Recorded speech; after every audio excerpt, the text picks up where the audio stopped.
Hey, Psycho! What do you get when you combine a tropical paradise, gangland mayhem, and pirates?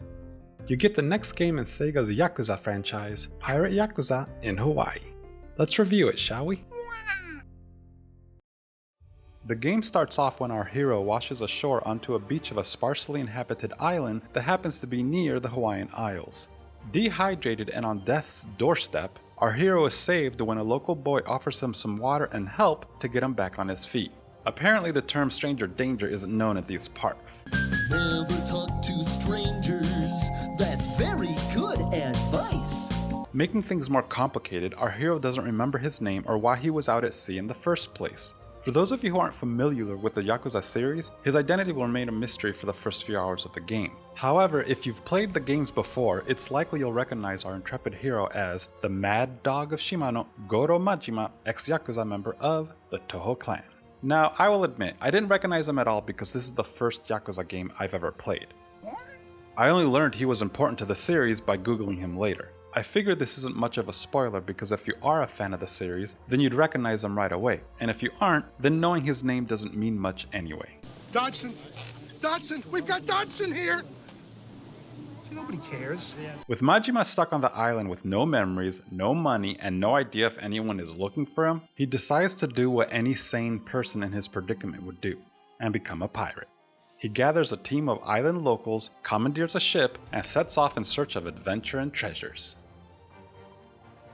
Pirate Yakuza in Hawaii is an open-world third-person action-adventure game. While plenty of the story takes place on smaller islands around the Hawaiian Isles, the majority of the free-form gameplay and mini-games takes place on Honolulu. It's a large area with plenty to do and discover. If you're looking for a quick fight, there are hoodlums roaming the street ready to take you on in a moment's notice. If you're strapped for cash, there are bounties you can collect by defeating the targets in melee combat.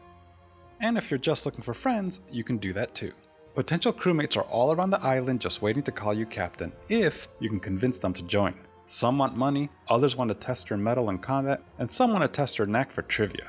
There are so many different gameplay elements in Pirate Yakuza that for brevity's sake, I'm only going to focus on the core mechanics I feel impacted the game the most: melee combat, ship combat, and mini-games.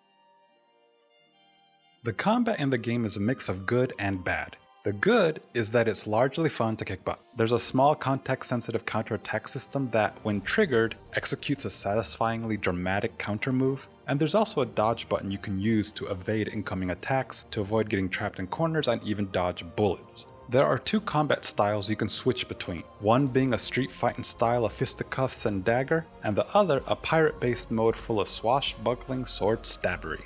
I personally prefer pirate mode, but both are fun. You can increase your health bar or attack power and even learn new moves by purchasing upgrades using the money and points you earned. And if you thought that was everything, but wait!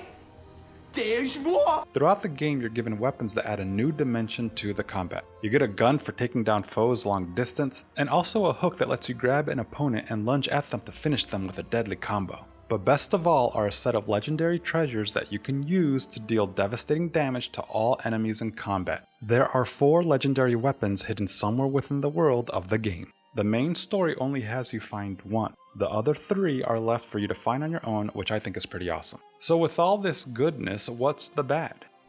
Well, the problem is the combat isn't too deep. You essentially have a light attack and strong attack, and the combos are mostly light attack, light attack, light attack, strong attack. You can basically button mash your way through most combat encounters, and with this game being from the same studio that's now the keeper of the greatest 3D fighting series to exist, Virtua Fighter, and yes, Virtua Fighter is far greater than Tekken, deal with it. I was hoping for a more sophisticated combat system. I know it wouldn't make sense to literally have Virtua Fighter style of combat in a brawler action game such as this, but I feel they could have leaned more into the Bayonetta style of combat. In Bayonetta you fight similarly large groups of enemies at once, but you have tons of different combos at your disposal. And as you progress through the game, you can unlock more and more. It keeps the combat varied and exciting throughout the entire game. Whereas in Pirate Yakuza, the upgrade system only gives you a few extra moves, and mostly the combos you learn at the very beginning of the game are the same ones you'll use right up to the conclusion. You couldn't have a pirate game without pirate ships and some of that hot ship-on-ship pirate action.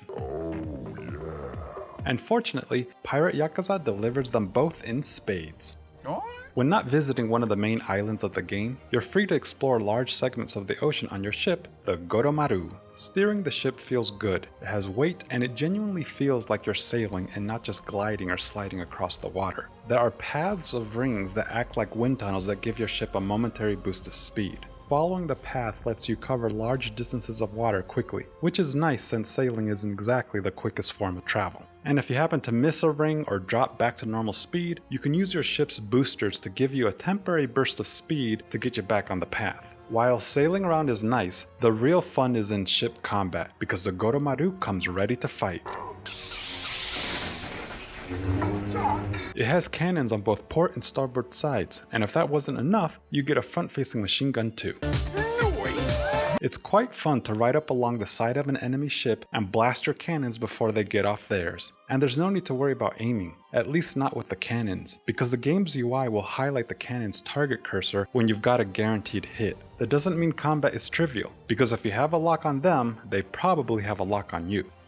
For ships you encounter at sea, you're only allowed to destroy them straight up. But when fighting a boss or participating in one of the many pirate tournaments, you first have to cripple the ship and then board it to fight the crew mano a mano. It's a fun way to complete the pirate experience. When you find yourself wanting a break from the main story or just looking for something different to do gameplay-wise, you can entertain yourself with a plethora of mini-games.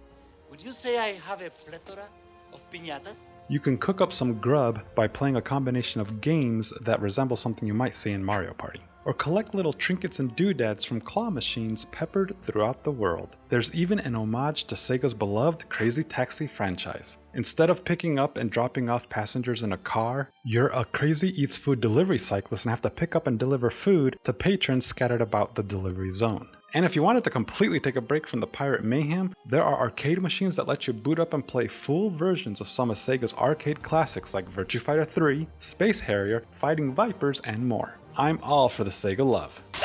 So needless to say, there's plenty to do all around the game's world. Before I move on from gameplay, I want to mention that Pirate Yakuza does have one of my favorite features for RPG style games, and that's New Game Plus.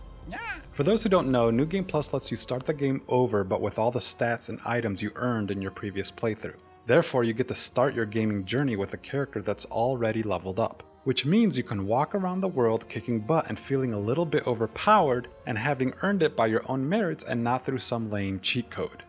New Game Plus was made popular way back in the 90s in a Super NES RPG called Chrono Trigger, and even though it's been around in the gaming space since the 90s, I don't see it implemented that often.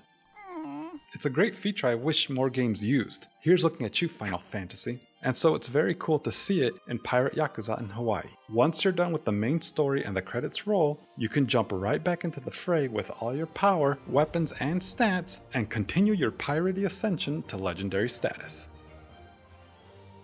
I don't have too much to say about the graphics for this game. They look nice, but don't really wow me or anything. I feel there's a trend with modern games of a certain ilk that they sort of all just look the same. They have relatively decent graphics and decently high-res character models, but they also kind of look generic. I would rather a game focus less on capturing reality and pushing pixels, and more on coming up with their own unique visual style. To me, the visuals for this game should scream Yakuza, and maybe to the fans of the series it does, but to me, I just see relatively good graphics, alright character designs, but nothing that really makes me stop and admire it. Compare Pirate Yakuza in Hawaii to The Legend of Zelda Breath of the Wild.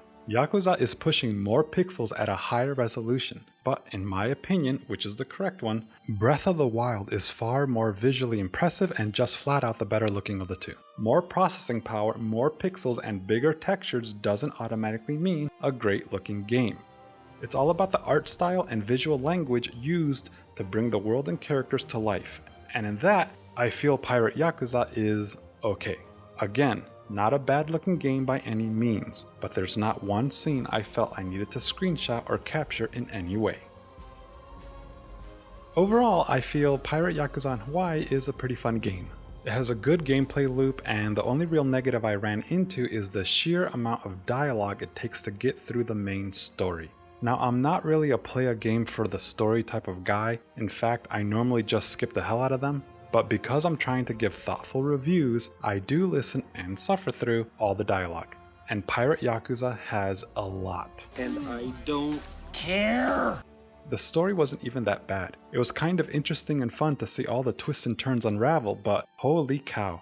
For the first few hours of the game, it felt like every 10 minutes of gameplay was followed by 5 minutes of dialogue. It was just too much. However, once all the introductions and main story beats were laid out, and you could finally just play the game, it became rather fun. So unless you, like me, are trying to play the game to intelligently discuss it, I say feel free to liberally use the skip button and zoom past most of those laborious scenes. With all that said, I'm giving the game a solid 3 out of 5. The wealth of content and things to do and upgrades to get are great, but I feel the actual combat itself, both melee and ship, could have been better. I would have liked to have more combos to learn in hand-to-hand combat, and a greater ability to counter-attack and execute counter combos so the pacing of the action never slowed down. And for the ships, it's probably hard to make the ship combat much more interesting gameplay-wise without implementing super unrealistic mechanics. But it's Pirate Yakuza. It's all about unrealistic craziness, so I think they could have pushed it to the limit and made the ship battles even more outrageous. Need that extra push over the cliff. As I mentioned earlier, this is the first Yakuza game I've ever played. I've known about the series for a while and have been interested in it, but I've never pulled the proverbial trigger. So when I heard a new entry in the series was coming out, I decided it was time to give it a shot, and I'm happy I did. It's not a perfect game, but it is fun, and the size of the world and wealth of activities means there are dozens and dozens of hours of pirate goodness just waiting for you to discover. If you're looking for an adventure game on the high seas, full of action, humor, and a little craziness, I say give it a shot. As for me, not only would I like to set sail again in this world, but I'm definitely eager to try out another entry in the series too. Perhaps I'll go back to where it all began.